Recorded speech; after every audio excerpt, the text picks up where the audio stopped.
Donnie dwindles in yet another overt display of fragile narcissism, signed a new executive order today. And I'm so sorry, you guys. I try to be judicious in how much thank you and how much I am willing to share footage of show. Sorry, okay, Apollo needed my help getting settled. How much I'm willing to share footage of Trump, because we don't need to see his face or listen to his voice all that much anymore, even though I understand that sharing clips of him being unbelievably cruel and or embarrassing tends to go really viral. But how is it that we want to spend our precious life hours? So I've really pulled back. I've really pulled back on how much I'm willing to share even photos of him on social media, much less clips. But I do want to share this small clip from today. And that's because I think that what happened at this press conference, what happened with this executive order signing in and of itself is not necessarily that important. It's what comes after. Hang in there with me and Apollo, and we'll get you through this very short clip, and then we're going to talk about it. And finally, I guess the purpose of this more than anything else is we're going to be changing the name of Lake Ontario, effective immediately, to Lake America. That's going to take place right now as I sign the order. Do you have anything to say about it, Ben? Yes, sir. So this is a straightforward but important executive order. It directs Secretary Burgum and the Department of the Interior to update the Geographic Names Information Service to reflect that the lake once known as Lake Ontario will, from this day forward, be known as Lake America. This is a lake that has most of its volume in the United States. The deepest parts of the lake sit in United States territory, so this will reflect that this is an American lake. Thank you. Okay.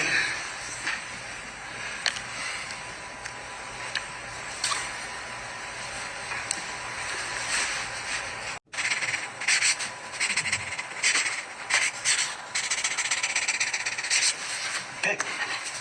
Thank you very much. And we filed all the necessary papers, documents, everything else. We notified all of the various people that we have to notify. So we've done everything that you have to do. And this is official, effective immediately. Do you have any questions, anybody?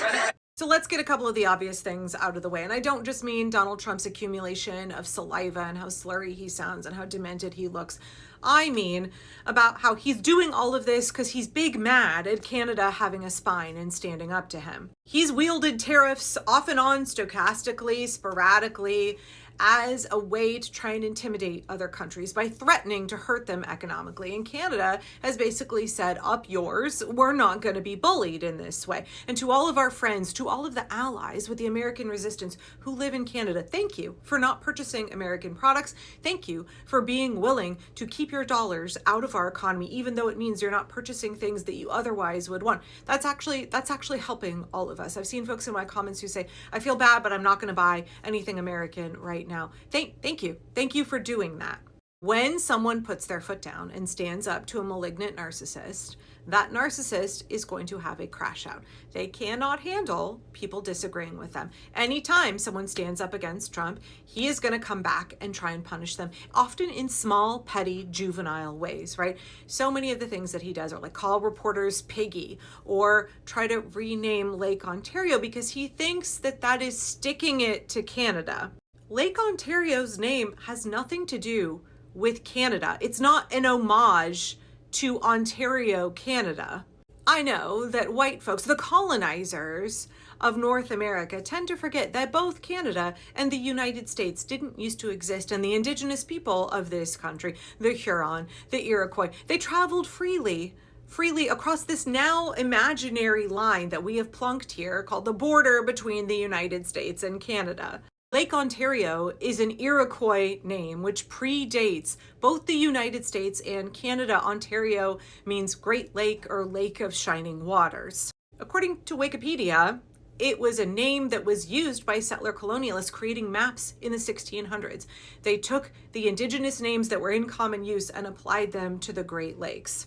Colonizers tried really hard to rename it Lake St. Louis, but that didn't work. The original Iroquois name, Ontario, is what we use today. Has nothing to do with the country of Canada. So understanding the history, it's like just doubly embarrassing that Donald Trump thinks that this is going to be like a deep cut, that he thinks he is absolutely wounding Canada and Canadians over proclaiming that it will now be Lake America. that his little sycophants say that this is a very important executive order. All it is Trump spending government resources trying to get people to change the names on maps because he's upset, because his fifis were hurt, that he tried to bully an entire nation. And their leaders said, nah, bro, we're not gonna submit to you. We're not gonna cave to you. It's so embarrassing. It's so embarrassing for us as Americans. As my second kid likes to say, this is the American century of humiliation, right? Having to watch our president obviously be such a demented, petty, sad, little fragile narcissist with his impotent rage being like, ha ha, I'm going to stick it to you. I'm going to rename Lake Ontario. And then you're going to be mad. Then you're going to be sorry that you didn't bend the knee to me. It's just, oh God, you guys, it's so embarrassing.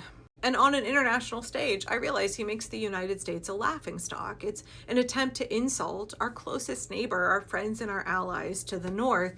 And also, it's just a demonstration of how tremendously weak his government is, how tremendously weak he is, that all he can do is attempt to rename a lake on a map and nobody's going to go along with it, which I think actually gets me to my next point. This I think is the core of this issue. You may have seen that Homeland Security put out this image, which on its own, frightening. This is supposed to be the land of the free and the home of the brave. We have no kings here in the United States, and that our government is clearly overtly saying your loyalty should be to dear leader.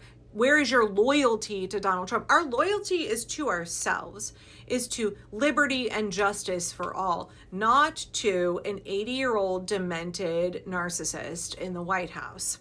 But taxpayer dollars are being spent putting out tweets proclaiming that we need to have loyalty to Donald Trump. Now, I don't think that was actually targeted at the average American, at the average voter. I think that was going to all of those pillars of support under Donald Trump, because he recognizes, right, his polls are now at an all-time low, below 33% approval rating. The bottom has dropped out on every demographic that originally supported him in the run-up to the election and in the election. He's very, very weak and a malignant narcissist. A strong man cannot stay in power without those pillars of support holding him up. He has no real power on his own. The only power that he has is from those who are either loyal to him and willing to do his bidding because they believe in his cruel, terrible, awful mission, or those who are grifting off of him, who are financially benefiting or gaining some power and wealth for themselves by propping him up. He thinks it's about loyalty, but I think most people in the regime are using Donald Trump. Mike Johnson certainly is. Heritage Foundation, Russell Vogt certainly are using Trump. They have no loyalty to him.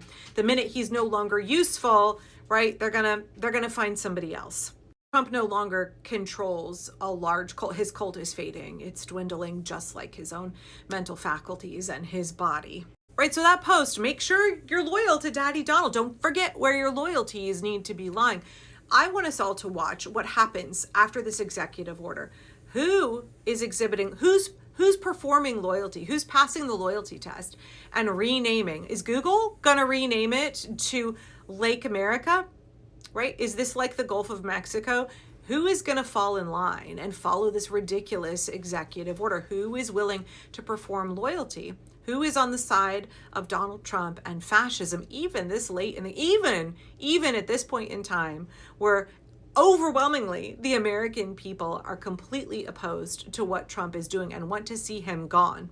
Who are the hangers on? Who's all in on his mission and willing to be loyal to him, or who still thinks it's profitable for them to hold him up? I think we need to look at what happens in the wake of this executive order. Who's going to comply with it? Who's going to honor it? Because as much as this is a pathetic, flaccid attempt to flip the bird to Canada, it is a loyalty test for his followers. It is a loyalty test for the pillars of support. So we need to pay attention. We need to pay attention to who's still loyal, who's waffling, and how we can use that information to our benefit as members of the American resistance. And to our friends and allies, our neighbors in Canada, I'm so sorry, you guys. I think one of the best responses that y'all can have to this executive order is just to laugh at it, right? Laugh at it, poke fun at it, make light of it. And please continue to extend your solidarity to the American resistance. Your support is invaluable to us.